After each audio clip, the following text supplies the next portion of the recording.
मगर नादिया, अगर क्लाइंट ये कहे कि आप बिला शुबा मेरे पैसों को अपने बैंक में रखिए, मगर मेरा एक सांप भी हिफाजत के लिए आपके लॉकर में रहेगा, तो मैं यकीनन इसे किसी दूसरे बैंक रेफर करूंगा। ओफो, आपसे बात करना ही फजूल है। मैं गुस्से से कप उठाती किचन की तरफ जाने लगी। उस पेशेंट को ऑपरेशन के बगैर ही डिस्चार्ज कर देना। पीछे से फरसान की आवाज ने मेरा ताक़ब किया और मैं जले दिल के साथ ये सोचने लगी कि अब क्या करूं। मंजर धुंधला सा था, अक्स छलक छलक कर मंजर में डलता था। मैंने एक किताब में पढ़ा था कि बच्चा जन्मने के अमल में औरत जान निकलने जितनी तकलीफ से गुजरती है। आदिल की आवाज हमेशा मस्कूर कुन होती थी। हाँ शायद, निदा मुस्कुराते शर्माते हुए बोली थी। ये शादी के इब्तदाई दिन थे, अभी पूरा हफ्ता भी ना हुआ था, बस फिर हम बच्चा पैदा नहीं करेंगे। आदिल ने एकदम फैसला कर लिया। हम के लफ्ज पर निदा हंसती तो हंसती चली गई। हम का मतलब आप भी हमला हो सकते हैं। निदा की आंखें शरारत से चमक रही थी। आदिल ने घूर कर निदा को देखा था। अभी बताता हूँ। इससे पहले कि आदिल निदा को अपनी गिरफ्त में लेता, निदा बेड फलांगती, ये जा वो जा, मंजर में कह के बिखर कर रह के। मंजर तहलील होकर उभरा तो अब निदा और आदिल बेड क्रोन से टेक लगाए एक दूसरे से जुड़े बैठे थे।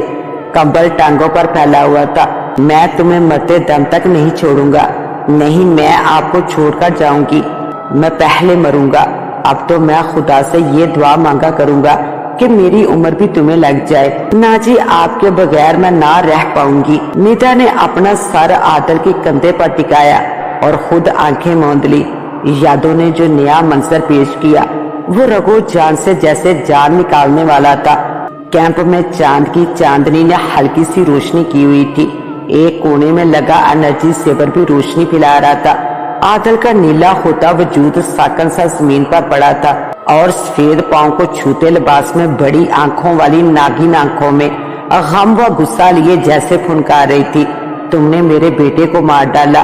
पता है, नागिन जिंदगी में सिर्फ एक दफा ही हमला होती है। नागिन की आंखें सुर्ख होने लगी। निदा कभी मरे हुए आदिल को देखती और कभी सांप से औरत का रूप लिए उस नागिन को।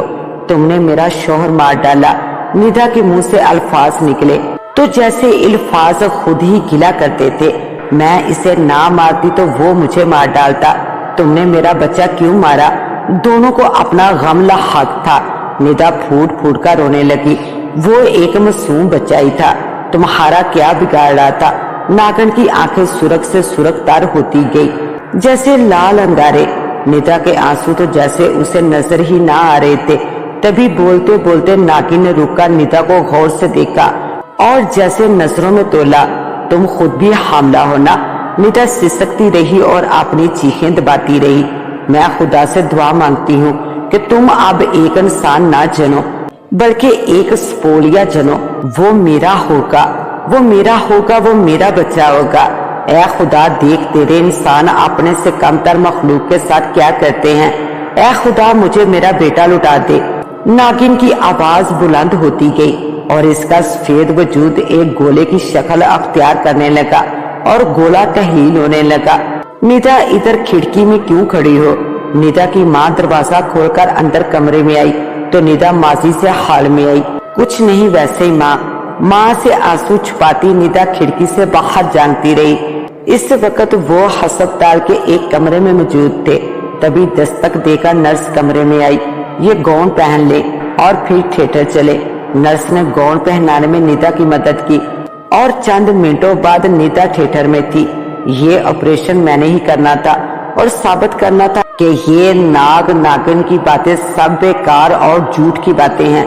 लेकिन फरजंद से इजाजत लेना भी मसला था। लेकिन मैंने इजाजत ले ही ली। वजू करके थिएटर जाओगी, सूरत यासीन पढ़ोगी और बिस्मिल्लाह पढ़कर ऑपरेशन शुरू करोगी। फरजंद की आयत करदा सभी शर्तें आसान थी। मैं झटपट राजी हो गई। बेहोशी के बाद मैंने नर्स को टीका लगाने को कहा। उसने टीके लगाए और मेरी दीगर हदायत पर अमल करने लगी और कुछ देर बाद मैंने निदा का ऑपरेशन करना शुरू कर दिया। कुछ लम्हे में मेरे हाथ कांपना शुरू हो गए। मेरे पास खड़ी डॉक्टर मेरा मुंह तकने लगी। اور لرزتی آواز سے پوچھ رہی تھی۔ تبھی میں نے اپنے لب ہلتے محسوس کیے اور سورت یاسین کی آیات میرے لبوں پر تھی۔ ندا کے وجود کو جھٹکا لگا اور ایک مکمل سانپ میرے ہاتھ میں تھا۔ بچہ ریسیو کرنے کے لیے موجود نرس نے سانپ کو دے کر چیخ ماری اور چکرا کر گر پڑی۔ تبھی تھیٹر کے کونے سے ایک اور سانپ نکلا اور سفید ہیبلے کی آڑ میں وہ عورت کا روپ دکھار گیا۔ اس سفید اجلے لباس والی عورت نے میرے ہاتھ سے سانپ لے لیا۔ شکریہ ڈاکٹر صاحبہ، یہ کہتے ہوئے وہ ایک بار پھر سفید غبار کی زد میں غائب ہوتی گئی۔ تھیٹر میں موجود تمام عملہ خوف و دہشت سے یا تو بے ہوش ہو چکا تھا یا پھر تھیٹر سے فرار ہو چکا تھا۔ اس سے پہلے کہ میں بھی فرار کا سوچتی، میری نظر ندا کے چہرے پر گئی۔ بے ہوشی کے زیر اثر وہ سوئی ہوئی تھی، مگر فکر کی گہری لکیریں اس کے چہرے پر نقش تھی۔ شاید خدا نے یہ کام میرے ذمہ رکھا تھا۔ ہمت سے کام لیتے ہوئے میں نے آپریشن مکمل کیا۔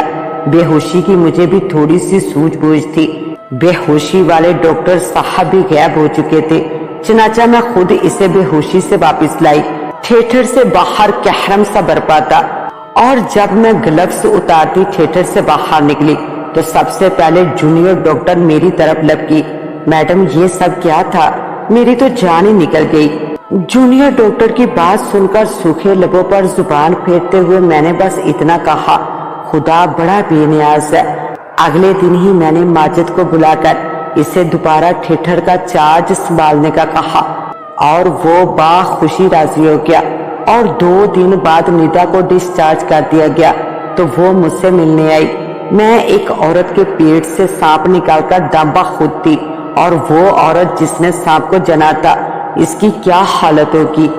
یقیناً میں چاہ کر بھی اس کی کیفیت کو نہیں سمجھ سکتی تھی۔ ندا حوصلے سے کام لو، جو ہو گیا سمجھو ڈرونا خواب تھا، نئی زندگی تمہارا انتظار کر رہی ہے۔ ندا ٹکر ٹکر مجھے دیکھنے لگی۔ ڈاکٹر صاحبہ وہ ناگن تو اپنا بچہ لے گئی، اور میں نے بھی تو اپنا شوہر گوایا ہے۔ میرا عادل کیسے واپس آئے گا؟ کہاں سے واپس آئے گا؟ ٹوٹے الفاظ اس کے لبوں سے نکلے تھے اور وہ سسک سسک کا رو پڑی۔ اب کی بار میرے پاس اسے تسلی دینے کے لیے 2 بول بھی نہ تھے۔ تو معزز ناظرین، کیسی لگی آپ کو آج کی کہانی؟ اپنی رائے سے ضرور نوازیے گا۔ اس کے ساتھ ہی اپنی ہوسٹ دعا وائس کو دیں اجازت۔ ملتے ہیں انشاءاللہ ایک نیو ویڈیو کے ساتھ، تب تک کے لیے اللہ نگہبان۔